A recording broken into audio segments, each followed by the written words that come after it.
History and the Brenda and David McLean Chair in Canadian Studies at UBC. He's published extensively on modern art history, theory, and criticism in more than a dozen books, with approximately half his work on Canadian subjects. His books include Beyond Wilderness, co-edited with Peter White, 2007, Ruthless Hedonism from 1999, the 4-volume Clement Greenberg, The Collected Essays in Criticism, and David Milne in the Modern Tradition of Painting. In addition to writing about art, John O'Brien has organized a number of important exhibitions. He's currently organizing Camera Atomica, an exhibition for the Art Gallery of Ontario. This is based on his current research on the engagement of photography with the atomic era. And that is what we'll turn to now as John delivers Picturing Nuclear Risk. Thank you.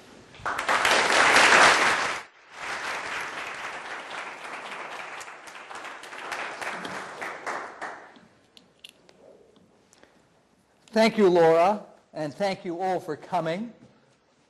If I'm still standing, and you're still standing at this point, though you're seated, for this final installment of the lecture cum symposium series that has stretched over the last couple of weeks, it is in large part thanks to Laura Moss. So please give Laura a hand.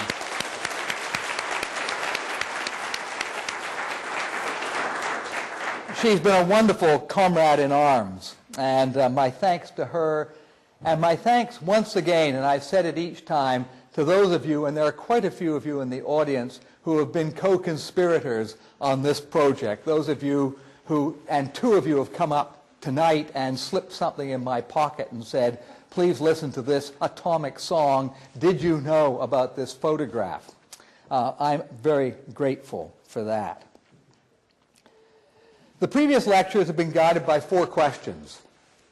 And 2 of those questions are particularly pertinent to tonight's deliberation on nuclear risk. First, what exactly is the relationship of photography to nuclear fission?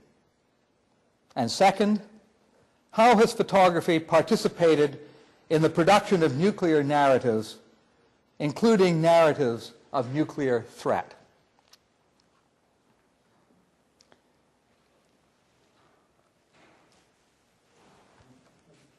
The commercial board game Risk was launched in North America in 1959. It was invented in France by Albert Lamorisse, the film director responsible for Le Ballon Rouge in 1956, who called his new game La Conquête du Monde. Played on a political map of the globe, it was the first mainstream war board game ever produced. The goal is world domination. Although set in Napoleonic times, Risk was a game for the Cold War era, a winner-take-all contest of chance. And I show you the board from the original version. Over the years, Risk spawned a number of variants, including nuclear risk. Feel like risking everything? Asked the nuclear version,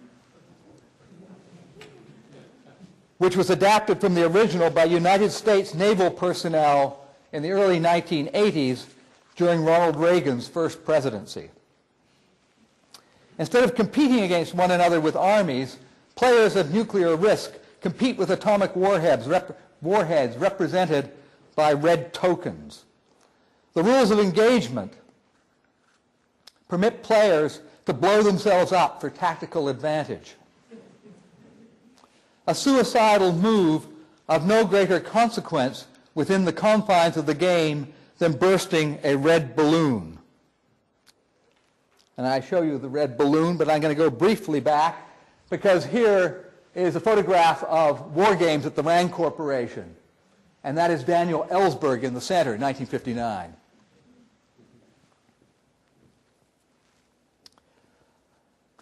Off the board, such a move had different implications. This is the realm of Herbert Kahn. And I'll move forward a little bit more. The nuclear strategist who worked for the Rand Corporation, the think tank of the United States Air Force. In 1960, Kahn published the book On Thermonuclear War. a volume that used game theory to imagine whether a nuclear confrontation was winnable. And here is, in fact, the computer in the RAND Corporation that was working out whether a nuclear war might be winnable. Hannah Arendt, for one, was scathing about, quote, pseudo-scientific game theorists and their destructive calculus.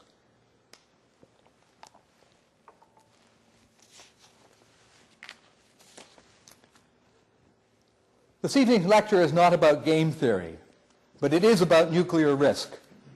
In particular, as I have said, what photography reveals about nuclear risk, indeed, what it contributes to it sometimes. And I show you here a postcard of the Chalk River complex, more about that later, and a guard at the Chalk River complex during the war. Actually, not during the war, after the war. During the war, it wouldn't have said Atomic Energy Project. It's a 1946-47 photograph.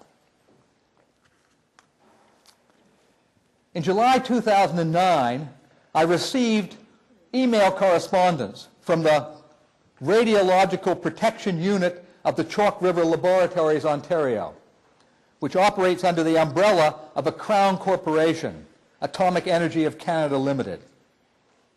Chalk River began operating during the Second World War as a secret complex charged with helping to develop the atomic bomb.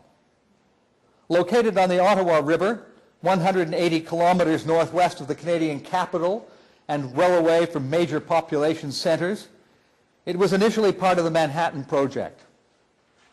Today, Chalk River remains a major Canadian nuclear research facility specializing in CANDU nuclear reactor technology, and more about that shortly. In 2008, the facility had refused me access to its photographic archives, its unclassified photographic archives, for security reasons.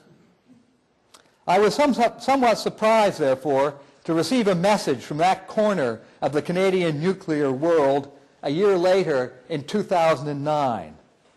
I had assumed I was persona non grata.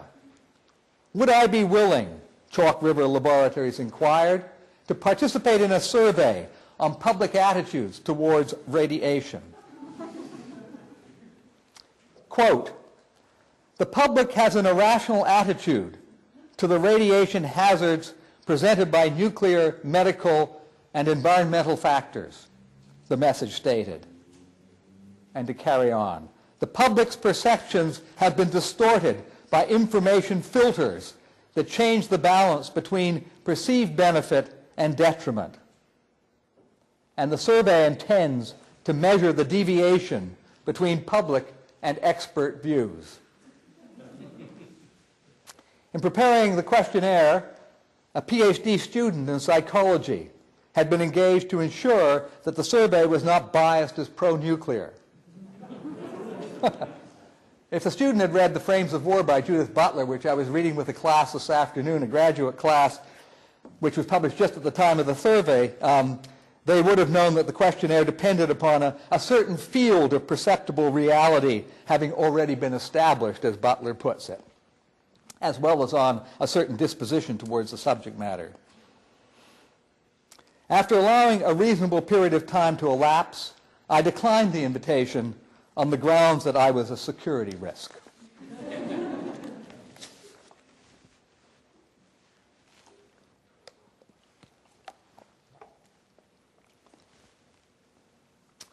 In the lecture 2 weeks ago, I referred to the German sociologist Ulrich Beck and his ideas on nuclear risk. The brave new world of the exploding atom had been secretly introduced with the Trinity nuclear test at Alamogordo on July 16, 1945, and then publicly introduced with the bombings of Hiroshima and Nagasaki 3 weeks later. And I show you on the left what the scientists called the gadget. That is the first nuclear bomb. And here is the fireball that it produced in the southern New Mexican desert. Not long after the explosions at Hiroshima, at the dropping of the bomb at Hiroshima and Nagasaki, J. Robert Oppenheimer and other nuclear scientists began warning of the potential for nuclear catastrophe, as if it had not already happened.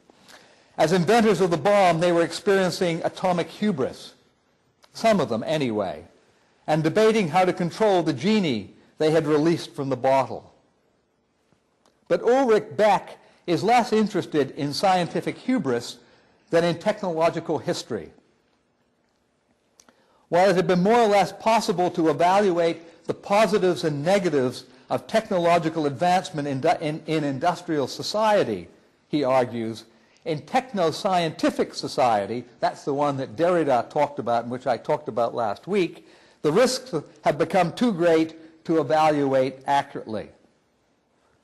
Developments in the technologies of nuclear fission are so powerful that science can no longer predict or control their effects, regardless of what Herman Kahn and the radiological experts at Chalk River might insist to the contrary.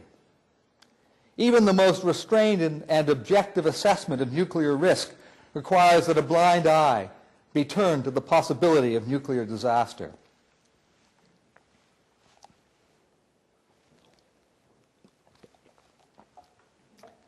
In December 2008, Chalk River's aging National Research Universal Reactor, built in 1957, which you see here, was shut down.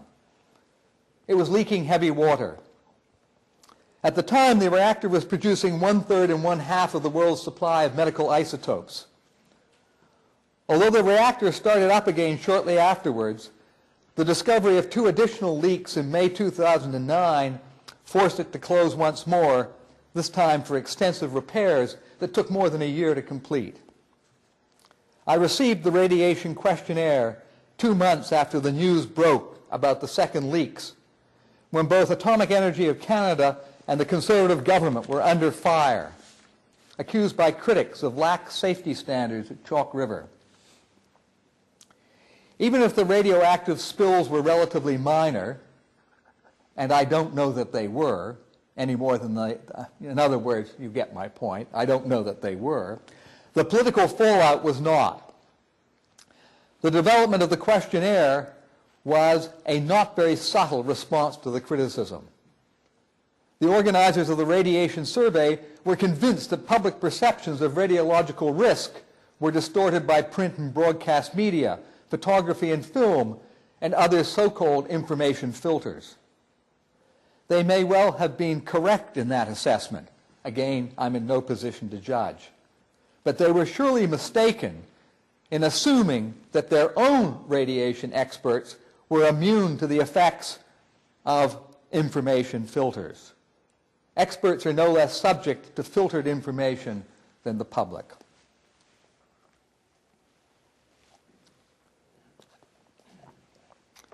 The first Chalk River reactor became operational in 1945, and the second, the NRX reactor, 2 years later, and that's the one you see on the left.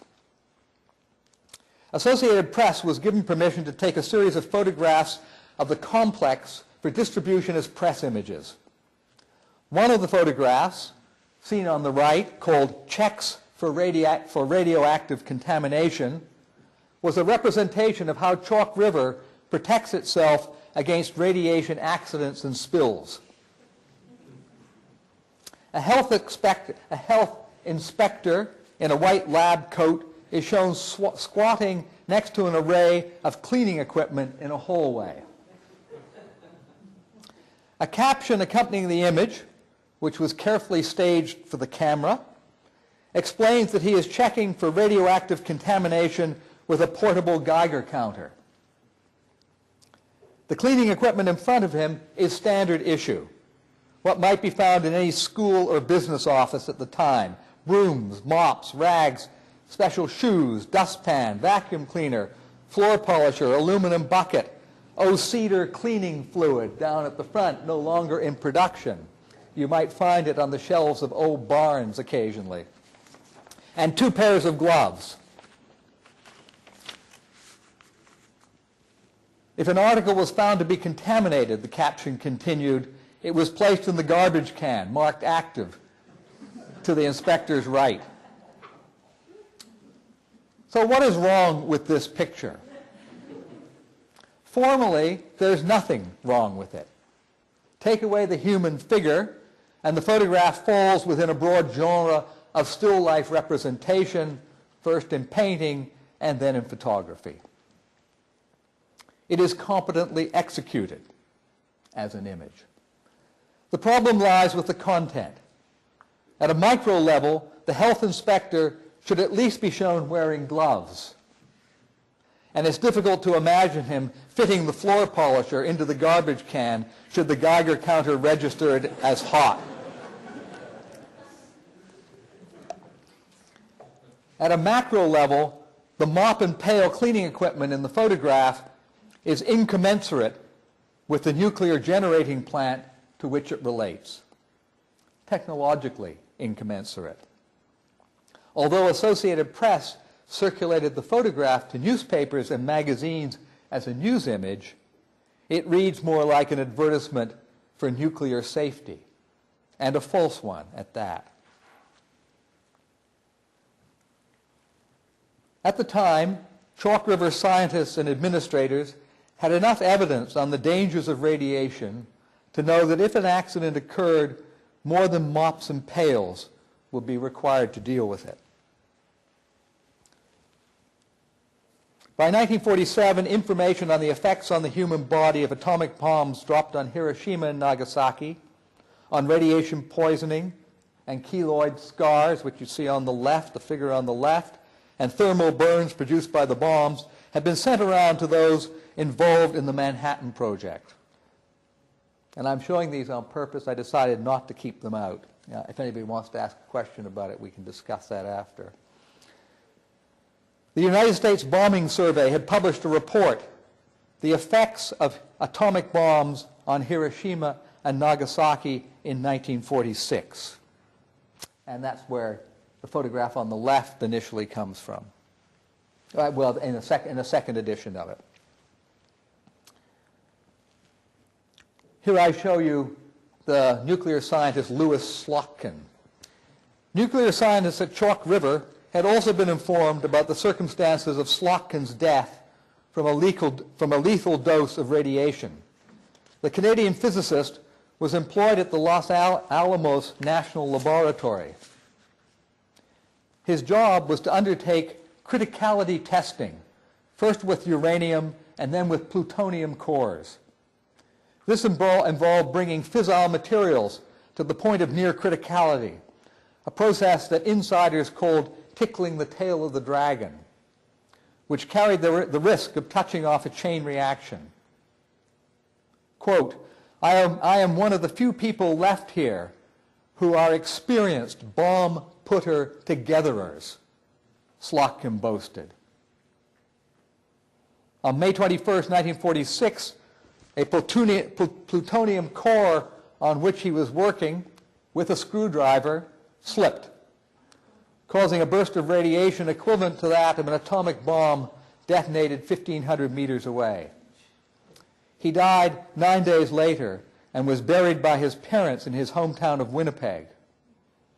Since then, Slackin has been the subject of poems, novels, and a play. First and worst amongst these offering is a piece of doggerel published in the Los Alamos Times shortly after he died. May God receive you, great-souled scientist, it begins. Last year, the Toronto poet Michael Lista published a volume of poetry called Bloom. The title evokes not only the term given to a release of radioactivity, Bloom, but also the character of Leopold Bloom in James Joyce's Ulysses. Many of the scientists, this is a reconstruction, incidentally. It's not Slackin actually working on it. It's a reconstruction after the fact.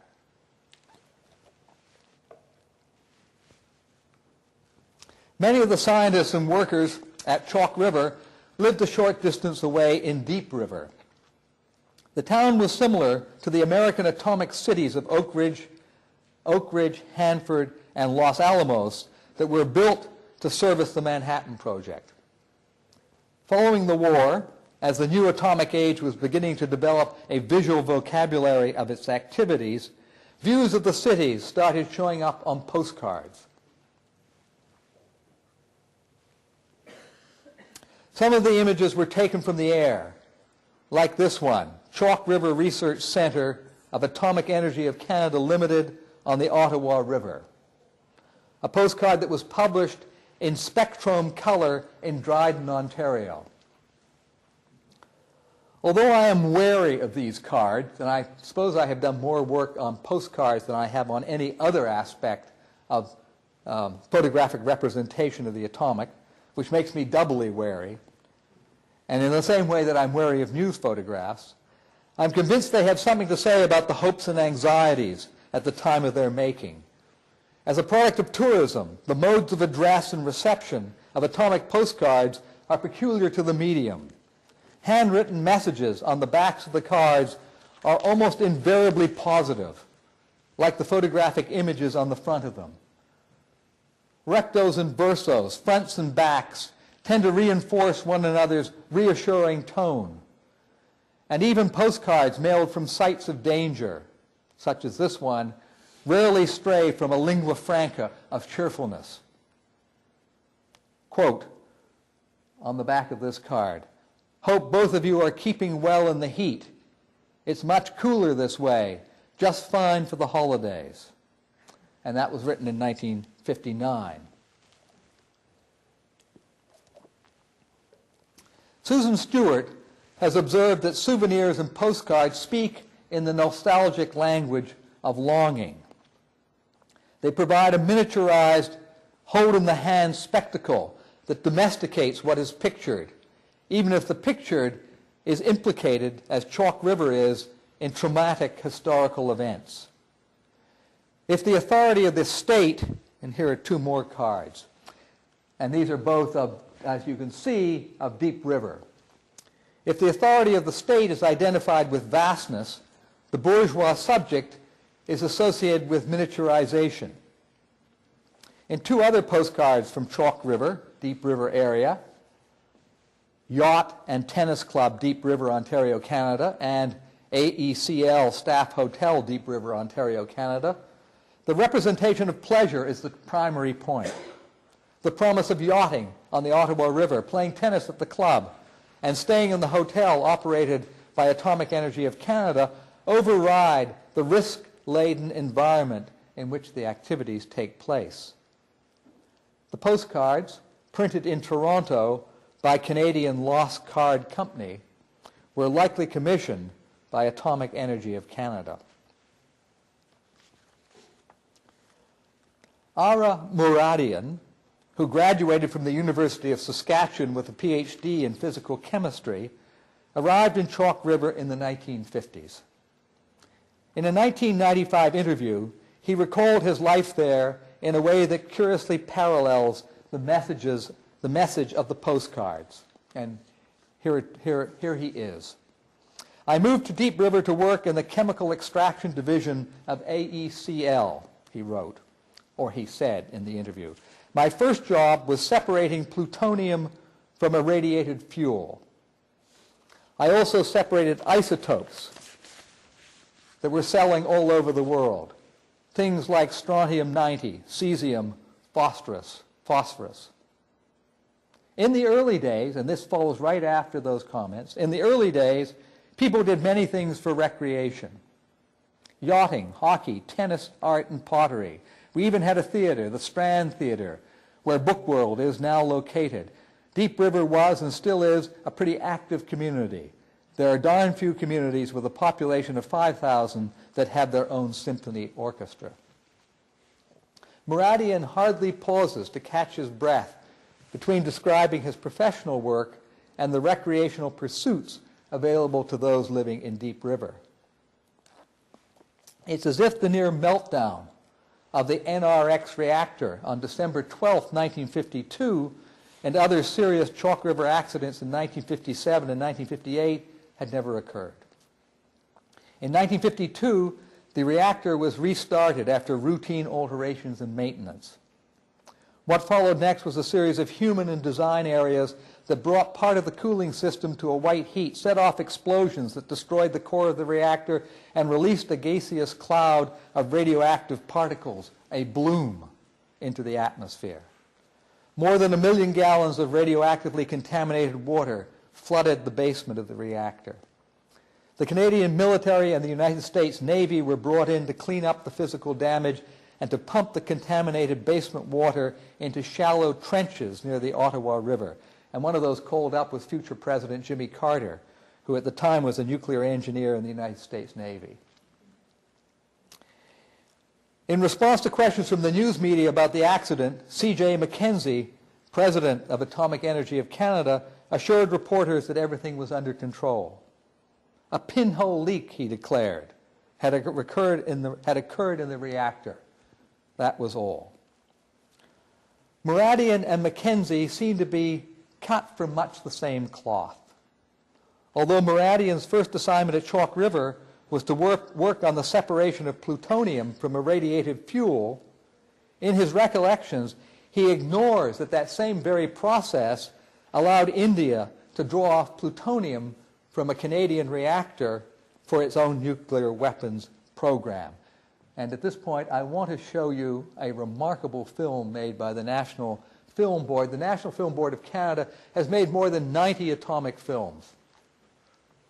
And this one, and Cheryl Grace, I think, asked a question about this before. This one's called Juggernaut. It's from 1968, and it shows Juggernaut being from the Sanskrit, god of the universe, but also a parade. The parade of a Candelaria, a nuclear reactor, and by all means, keep it going, thanks, Toby, from a nuclear reactor from the seaport in the Arabian Sea through to Rajasthan. A couple of minutes.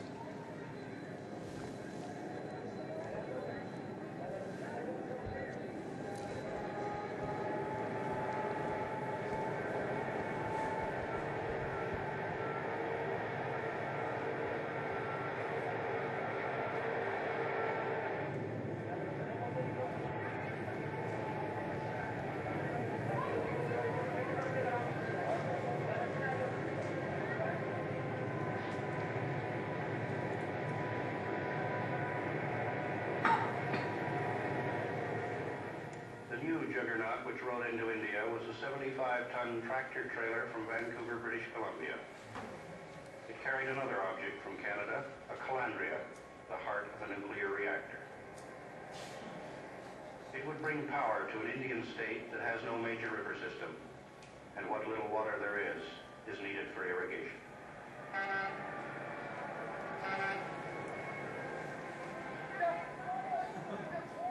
For a year, they've been rebuilding National Highway number 8, paving the way for the Juggernaut.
So it's a remarkable film. At one point,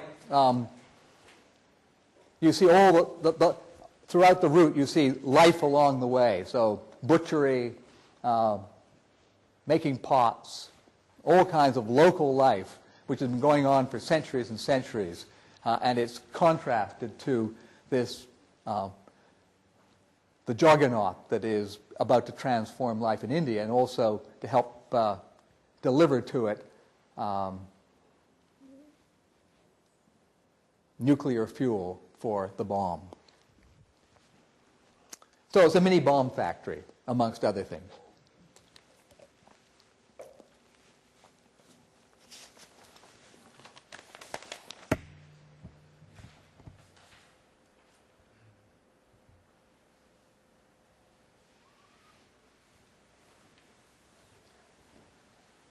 Oppenheimer and his team of physicists, engineers, and photographers tested the gadget, as they called it, and I show it again on the left. At the Trinity site, there was discussion about what might go wrong with the detonation. This was uncharted territory, and no one could be certain about the outcome. Enrico Fermi, who in 1942 set off the first ever self-sustaining nuclear chain reaction in a squash court at the University of Chicago, proposed a demonic bet on the night preceding the test. And here actually is another picture of the explosion on the fence of that prevents you from going into the site by Jose. The gist of it was recorded, of the bet, was recorded by Major General Leslie R. Groves, military head of the Manhattan Project, in his journal. Quote, Fermi suddenly offered to take wages from his fellow scientists on whether or not the bomb would ignite the atmosphere, and if so, whether it would merely destroy New Mexico or destroy the world. Scientists at Los Alamos have been worrying about thermonuclear ignition temperatures and cooling effects for months, and had finally decided that the risks of global atmospheric ignition were minimal. In the language of scientific rationality, the risks were quote, within reasonable safety limits, and therefore, quote, again, acceptable. Conceivably, the world's supply of oxygen could have been distinguished because of the blast, but Oppenheimer and Groves proceeded with the test anyway. During the countdown, Tchaikovsky's Nutcracker Suite could be heard playing over the loudspeaker system. A gesture, seems to me anyway, equivalent to whistling in the dark.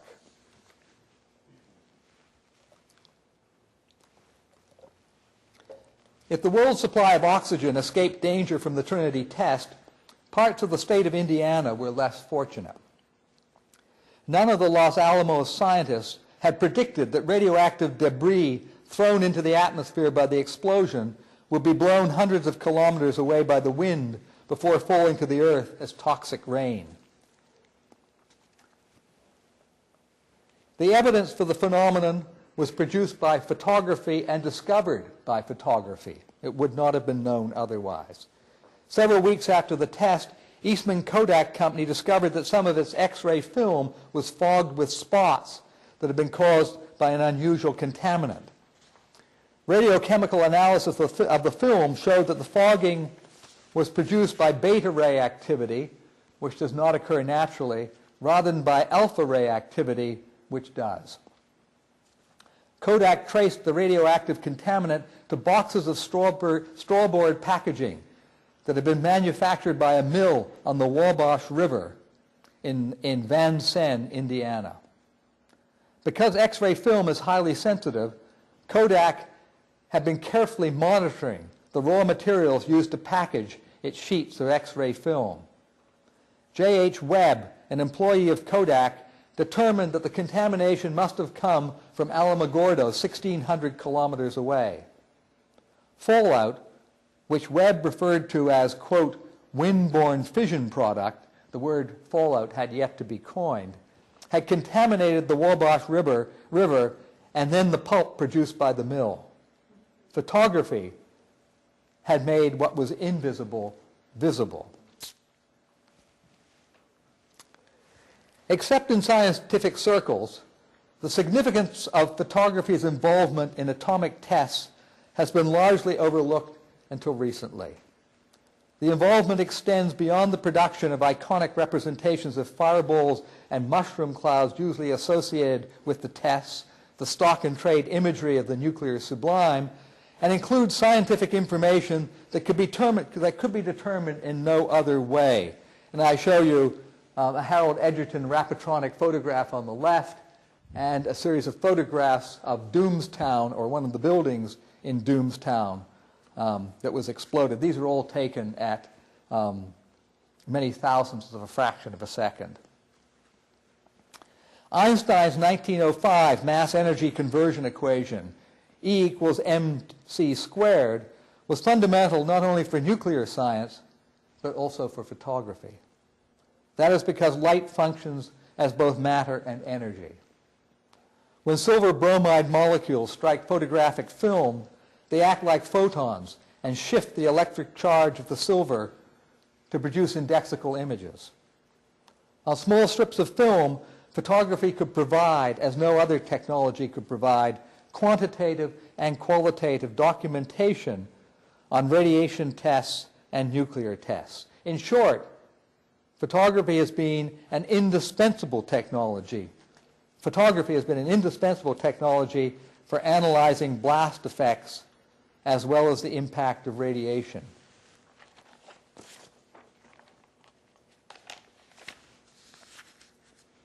It provided the basic instrument for accurate measurements of movement as a function of time, Peter Curran has written, using language strikingly similar to that used by Edward Muybridge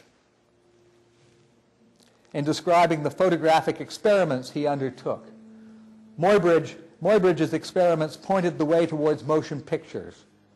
His biographer, Rebecca Solnit, has observed, quote, "He is the man who split the second, as dramatic and far-reaching an action as the splitting of the atom."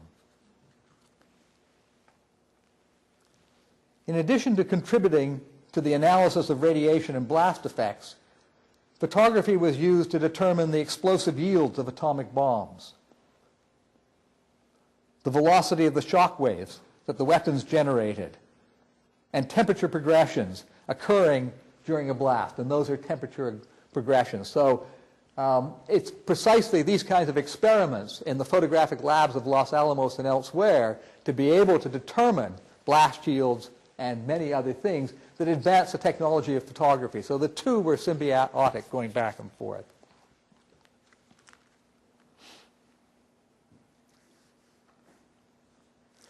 Photography informed the bomb from the beginning. It is part of what could not be contained and still cannot be contained. But photography is paradoxical in ways that nuclear science is not, at least in one respect.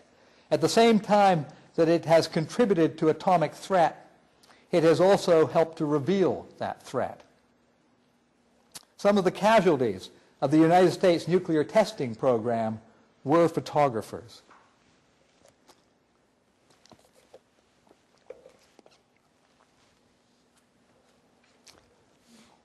A still image taken at the Nevada test site in the late 1950s shows 4 moving camera operators on top of a camera van, looking towards ground zero and equipped with breathing masks, overalls, caps, and gloves. If we could observe their feet obscured by the side of the van, we would see that they're also wearing booties. On other occasions, however, photographers were not equipped with rad-safe gear.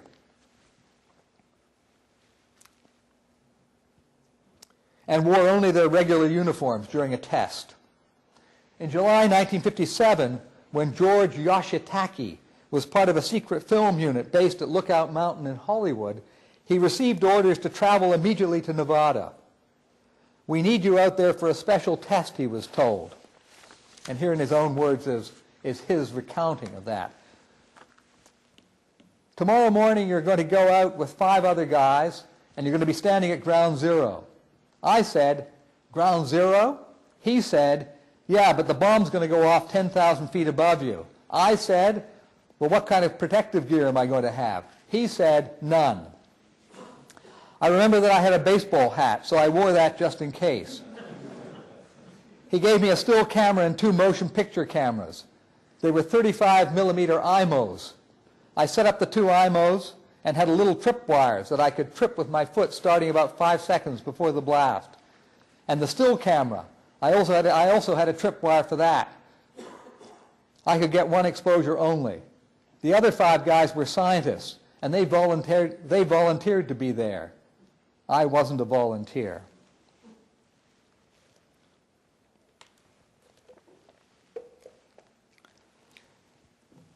Those are the 5 scientists. There's no information about what happened to the 5 scientists. But Yoshitake's photograph of them has survived, as did Yoshitake himself. Yoshitake's camera looks down as the volunteers look up at the blast, as if searching the sky for rain. Dressed in identical uniforms and standing together on the desert floor, they are peering at the first ever nuclear-armed air-to-air missile test, part of Operation Plumb Bob, and officially called Test John. It occurred on July 19th, 1957. It's not often you can locate a photograph so precisely. The missile's nickname was Genie. At a distance of 10,000 feet, the volunteers would not have seen anything but the exploding 1.5 kiloton warhead. And there it is. The military's purpose for placing them under the blast was to prove that the weapon was safe for use above cities and populated areas. I've yet to discover whether Canadian military authorities found the evidence convincing, and this isn't an idle question. From 1965 to 1984, Canadian CF-101 Voodoo aircraft, some of them with mushroom clouds painted on their side, were armed with nuclear-tipped genies. Under a dual-key arrangement, the United States kept custody of the missiles until an emergency occurred, at which point it released them to the Royal Canadian Air Force. The CF-101 Voodoos were ready to intercept any Soviet bombers carrying nuclear payloads over Canadian territory, including Canadian cities, on their way to the United States.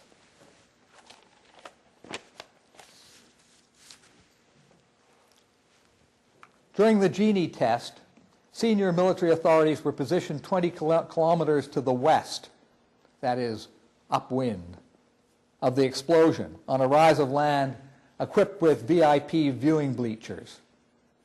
Unlike those living in small towns to the east of the tests, and I show you one of those who received cancer holding up a test explosion in a photograph by Carol Gallagher. Unlike those to the east of the test, they had the winds at their backs and were not at risk of being contaminated by fallout. According to the Atomic Energy Commission, those to the east were not at risk either. It declared that the amount of radiation exposure resulting from this and other tests was, quote, no worse than having a tooth X-rayed. The Cold Warriors in the bleachers watched the bombs go off in safety. From there, they could mentally calculate the radius of fallout and the numbers of people likely to be exposed to it, and then tick off the steps required to maintain nuclear superiority. Like railroad barons forcing their steel tracks across the continent a century earlier, they were bent on achieving a version of manifest destiny, nuclear manifest destiny. A 1995 photograph of the VIT bleachers shows Canadian and British observers watching Tess Zucchini from Operation Teapot wearing safety goggles to shield their eyes from the blast.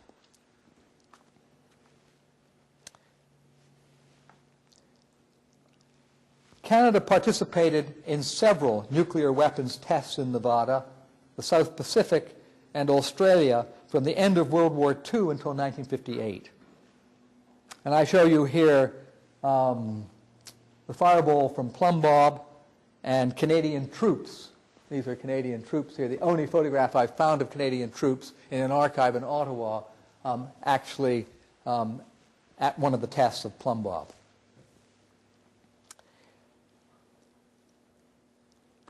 The Plumb Bob test occurred from May to October 1957 in Nevada. The operation consisted of 29 tests concentrating on warheads fitted to intercontinental ballistic missiles and intermediate range missiles. Operation Plumb Bob's notoriety stems from the decision of the American and Canadian military to use foot soldiers as guinea pigs. Approximately 18,000 members of the armed services took part in the operations exercises, including more than 700 from Canada, in an attempt to discover how enlisted men would stand up to the conditions of a nuclear battlefield. Not so well, it turned out. The physical and psychological damage inflicted on troops is still being assessed. Survivors of the exercises in the United States and Canada subsequently formed atomic veterans associations and sued for recognition of the damage done, as well as for financial compensation. It was not until 2008 that Canada settled the claims of those exposed to heavy radiation by offering a one-time payment of $24,000 per person to those still living. The Defense Minister, Peter MacKay, commented, quote, on the tremendous contribution that atomic veterans made to the security of our country, and made with really little choice. They were given an order which they obeyed valiantly. Not all of the atomic veterans shared the minister's patriotism.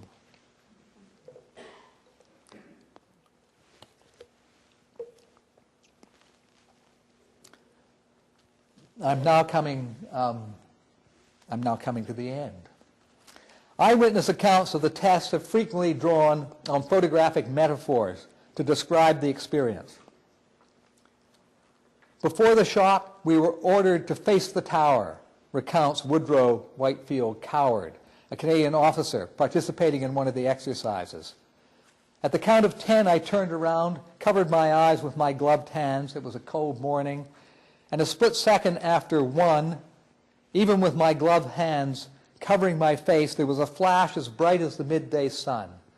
I could see the bones in each hand, detailed as clearly as if I was looking at a pink X-ray. Coward's shock at seeing the bones of his hands parallels the surprise experienced by Wilhelm Röntgen in 1895 when he was developing a photographic plate that had been exposed to radiation. He had accidentally taken a photograph of something otherwise invisible, the bones of his wife's hand, with the assistance of a then unknown X-ray that was capable of penetrating matter. Berta Röntgen's wedding ring, a trace of exteriority in an image of interiority, can be seen in the photograph just above one of the joints in her fingers. Röntgen called the new photographic process an X-ray, where X stands for the unidentified. X-ray photographs and atomic blasts break through skin and surface, reversing relations of inside to outside, and thus reorganizing the economy of visuality. The absolute radiance of the X-ray and the bomb absorbed the subject, Akira Lippert writes, enveloping it in a searing light. I began this talk with one Chalk River nuclear accident, and I will conclude with another. A 1957 leak that contaminated as many as 500 workers at the complex. The leak was caused by an atomic camera, and the incident is recounted in a 1960 article in Star Weekly magazine called "Who Will Police Our Peacetime Atoms?" with Gordie Howe taking a puck away from some Leafs. As usual, somebody said.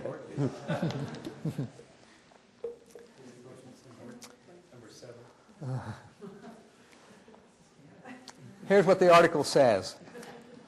The technician involved in the Chalk River accident, but employed by an independent company, was using one of the most valuable inventions of the atomic age, a light, portable camera needing no electric power and therefore able to reach all kinds of places inaccessible to its clumsy predecessor, the industrial X-ray machine.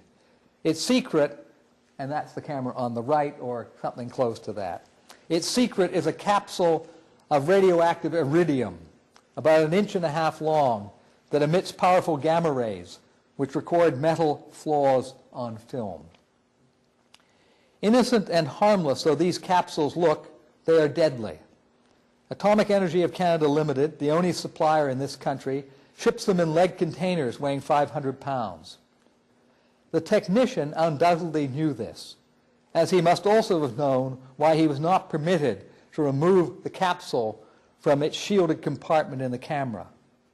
Unshielded and held 1 yard from his body, it would give off more radiation in 1 hour than an atomic worker is permitted in 6 months. Nevertheless, he removed the capsule from the atomic camera and tried to change its shape by cutting the edge with a hacksaw. Like all the accidents I have been describing, this 1957 incident was not an accident. It was the predictably unpredictable consequence of a techno-scientific society unable to control nuclear risk. The accident with the atomic camera was a paradox of necessity, to borrow a phrase from Octavio Paz. For the nuclear system to function, a radiological camera was needed. Beginning with Roentgen's discovery, photography had become an integral part of the new technological order in which accidents were not exceptions, but inevitable consequences. By playing an intrinsic role in the advancement of nuclear science, by forging an interdependent relationship with the atom, photography played an integral role in the production of nuclear accidents. Paradoxically, it also helped to make such nuclear accidents visible.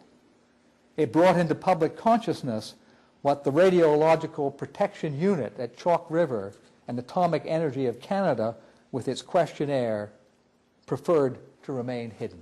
Thank you.